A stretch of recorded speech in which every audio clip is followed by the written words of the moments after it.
Hello friends, how are you all? I hope you all are fit and fine. મિત્રો આપણે last સેશનમાં match the ફંક્શનની exercise solve કરી રહ્યા હતા, રાઈટ? એની બધી તમને સમજૂતી મેં આપી દીધી છે, કયા ફંક્શન્સ ક્યારે યુઝ થાય છે. ઓકે, હવે એ એક્સરસાઇઝને આપણે આગળ કન્ટિન્યુ કરવાની છે, તો બધા લોકો તૈયાર થઈ જાઓ. 8મા નંબરનું મેચિંગ છે એ જોઈએ. એમાં મેં તમને ટ્રીક પણ આપી હતી કે આને સોલ્વ કેવી રીતે કરવાનું છે, રાઈટ? તો સૌથી પહેલાં બી કોલમમાં જે તમને ઓપ્શન્સ આપેલા છે, રાઈટ, જે ફંક્શન્સ ત્યાં આગળ તમને આપેલા છે એ પહેલાં વાંચવાના છે, એને સમજવાના છે અને પછી એને મેચ કરવાનું. પછી કોલમ એના ઓપ્શન્સ જે સેન્ટેન્સીસ આપેલા છે એ રીડ કરવાના, એટલે તમારું કામ ઇઝી થઈ જશે, રાઈટ? તો કોલમ બીમાં સૌથી પહેલું આપ્યું છે ડિસ્ક્રાઇબિંગ કોન્ટ્રાસ્ટ, બીજું છે ડિસ્ક્રાઇબિંગ ફ્રીક્વન્સી, ત્રીજું છે ડિસ્ક્રાઇબિંગ ફ્યુચર અને ચોથું છે ડિસ્ક્રાઇબિંગ પર્સન. હવે મિત્રો આપણને આગળ લિસ્ટમાં ટોટલ 11 ફંક્શન્સ આપેલા હતા, પણ એમાં બી જેમ પાસની જગ્યાએ ફ્યુચર ને એ રીતે અલગ અલગ વસ્તુ પણ આવી શકે છે. તો એ ગોખીને નથી રાખવાના કે 11 સિવાય બીજું કશું આવશે જ નહીં, રાઈટ? તમારે વાક્ય વાંચી અને એના મિનિંગ પ્રમાણે સમજવાનું છે કે આમાં શું આવશે, રાઈટ? તો જોઈએ, પહેલું ડિસ્ક્રાઇબિંગ કોન્ટ્રાસ્ટ છે. કોન્ટ્રાસ્ટ એટલે વિરોધાભાસ. બીજું છે ડિસ્ક્રાઇબિંગ ફ્રીક્વન્સી, એટલે કે ક્રિયાની ફ્રીક્વન્સી બતાવે છે કે ક્રિયા કેટલી વખત થાય છે. ત્રીજું છે ડિસ્ક્રાઇબિંગ ફ્યુચર, એટલે ભવિષ્યનું વાક્ય હશે વિલવાળું. અને ચોથું છે ડિસ્ક્રાઇબિંગ પર્સન, એટલે કે વ્યક્તિનું વર્ણન, જેમાં વ્યક્તિની ક્વોલિટી બતાવવામાં આવે છે કે એ વ્યક્તિ કેવો છે, એ કેવો દેખાય છે, વગેરે વગેરે. The poverty ratio of India will be the lowest in 2020. તો આમાં વિલ આપેલું છે કે 2020માં ભારતનું જે પોવર્ટી રેશિયો એટલે કે ગરીબીનો જે દર છે, ગરીબીનું પ્રમાણ છે તે નીચું રહેશે, રાઈટ? લોએસ્ટ એટલે સૌથી નીચું રહેશે. ઓકે, તો આ ફ્યુચર એક્શન છે એટલે આમાં ઓપ્શન સી આવશે answer, describing future. Though Mahesh was ill he went to school. Though એટલે જો કે, છતાં. ઓકે મિત્રો, તો છતાં એટલે વિરોધાભાસ બતાવે છે, રાઈટ? તો આમાં આવશે ડિસ્ક્રાઇબિંગ કોન્ટ્રાસ્ટ. ત્રીજું છે the thief was dark, tall and moustache, had moustache. તો થીફ એટલે ચોર, અહીંયા ચોરનું વર્ણન છે, ચોર એ વ્યક્તિ છે, તો ડિસ્ક્રાઇબિંગ પર્સન આવશે. મસ્ટશનો મતલબ થાય છે મૂછ, કે ચોર ડાર્ક, ટોલ અને the thief was dark, tall એટલે કે ડાર્ક સ્કિન હતી એની, રાઈટ? ટોલ એટલે ઊંચો હતો, એન્ડ હેડ મસ્ટાશ એટલે કે એને મૂછો હતી. તો આમાં આવશે describing person. Fourth one, Kavita visits the library frequently. હવે આમાં ફ્રિકવન્ટલી વર્ડ આપી જ દીધો છે, તો વધારે વિચારવાની જરૂરત રહેતી જ નથી. ઓબ્વિયસલી આનો આન્સર આવશે ડિસ્ક્રાઇબિંગ ફ્રીક્વન્સી. નેક્સ્ટ મેચિંગ જોઈએ. ઓપ્શન બીમાં આપેલું છે ડિસ્ક્રાઇબિંગ ફ્રીક્વન્સી, એ હમણાં આવ્યું, તમને ખબર પડી ગઈ. ઇન્ટ્રોડ્યુસિંગ વન સેલ્ફ એટલે કે પરિચય આપવું. શોઈંગ રિઝલ્ટ પરિણામ સૂચવવું. અને મેકિંગ અ રિક્વેસ્ટ એટલે વિનંતી કરવી. ઓકે, તો શોઈંગ રિઝલ્ટમાં ખાસ કરીને TOO વાળા વાક્યો આવે છે અને સો ધેટ વાળા વાક્યો આવે છે, જેમ કે he is so tall that he can reach the shelf easily. He is so intelligent that he secures the first rank every time, right? તો એ સો ધેટ અને TOO વાળા વાક્યો એ રિઝલ્ટ બતાવતા હોય છે, પરિણામ સૂચવતા હોય છે કે, રાઈટ? આઈ એમ શોઈંગ રિઝલ્ટ પછી મેકિંગ રિક્વેસ્ટ થઈ ગયું. આઈ એમ પાર્થ ફ્રોમ પાદરા. તો અહીંયા પરિચય આપે છે પોતાનો, ઇન્ટ્રોડ્યુસિંગ વન સેલ્ફ, કે હું પાર્થ છું, પાદરાથી આવું છું. English is too difficult to learn. આમાં શોઈંગ રિઝલ્ટ આવશે, મેં તમને કીધું TOO વાળા વાક્યોમાં રિઝલ્ટ આવે છે. Excuse me, can you help me. તો આમાં વિનંતી દેખાય છે, મેકિંગ અ રિક્વેસ્ટ. અને fourth is he never tells lies, એટલે કે તે ક્યારે જૂઠું બોલતો નથી. નેવર, ઓલવેઝ, સમટાઈમ્સ, આ બધા ફ્રીક્વન્સીના શબ્દો કહેવાય. તો આમાં આવશે ડિસ્ક્રાઇબિંગ ફ્રીક્વન્સી. નેક્સ્ટ જોઈએ મિત્રો. ઓપ્શન બીમાં આપેલું છે ડિસ્ક્રાઇબિંગ થિંગ્સ એટલે વસ્તુનું વર્ણન. ડિસ્ક્રાઇબિંગ ટાઈમ એટલે કે સમય દર્શાવે છે કોઈ બી ક્રિયાનો. ડિસ્ક્રાઇબિંગ રીઝન કારણ સૂચવે છે. એક્સપ્રેસિંગ રિઝલ્ટ પરિણામ સૂચક. આસ્કિંગ અબાઉટ ડ્યુરેશન એટલે કે સમયગાળા વિશે પૂછે છે, કેટલો સમય. હવે આગળ વધીએ. How long have you non Parul. How long એટલે કેટલો સમય, ડ્યુરેશન કેટલા સમયથી એને ઓળખો છો, રાઈટ. સમયગાળો બતાવવાનો, તો એમાં આસ્કિંગ અબાઉટ ડ્યુરેશન આવશે. Work hard otherwise you may fail in achieving your goal. સખત પરિશ્રમ કરો, નહીં તો તમે તમારો ગોલ અચીવ કરવામાં નિષ્ફળ થશો, રાઈટ.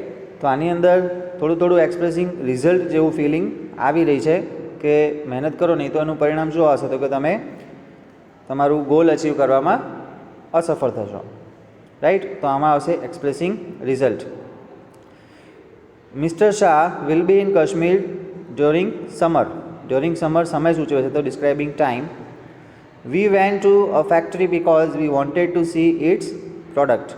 ઓકે, તો આની અંદર કારણ બતાવે છે કે ભાઈ અમે ફેક્ટરીમાં ગયા કારણ કે અમારે એની પ્રોડક્ટ્સ જોવી હતી, તો ડિસ્ક્રાઇબિંગ રીઝન. અને છેલ્લું વધ્યું Ashram express does not run faster than Sarvodaya express.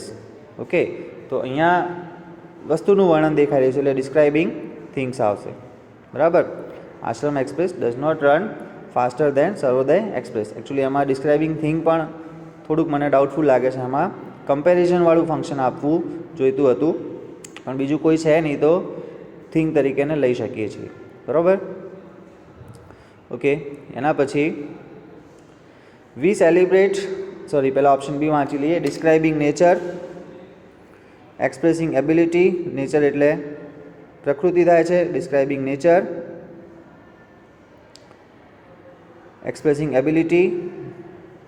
Talking about alternatives, થોડીક આમાં સ્પેલિંગ એરર છે. અને describing time. We celebrate republic day on 26th January. તો આ 26 જાન્યુઆરી કોઈ પણ દિવસ કે સમય એ ડિસ્ક્રાઇબિંગ ટાઈમમાં આવે, રાઈટ. તો ઓપ્શન ડી આવશે આમાં. Isha can draw nice pictures. એનું સામે જવાબ આપેલું છે. કેન, કુડ એ સામાન્ય રીતે એબિલિટીઝ બતાવે છે. It is a fresh and pleasant morning. આ પ્રકૃતિનું વર્ણન છે, describing nature. Either come regularly or give up the job. ક્યાં તો નિયમિત રીતે આવો, ક્યાં નોકરી છોડી દો. તો આ ઓલ્ટરનેટિવ્સ કહેવાય, talking about alternatives, right. Next 12 number. Option બીમાં પહેલાં જોઈ લઈએ કે બી કોલમમાં કયા ઓપ્શન્સ આપેલા છે એ પહેલાં જોઈ લઈએ આપણે. તો inquiry as nature, talking about result, showing advice અને ડિસ્ક્રાઇબિંગ પ્લેસ. આમાં એડવાઇસના સ્પેલિંગમાં પણ ભૂલ છે મિત્રો, ADVICE આવવું જોઈતું હતું.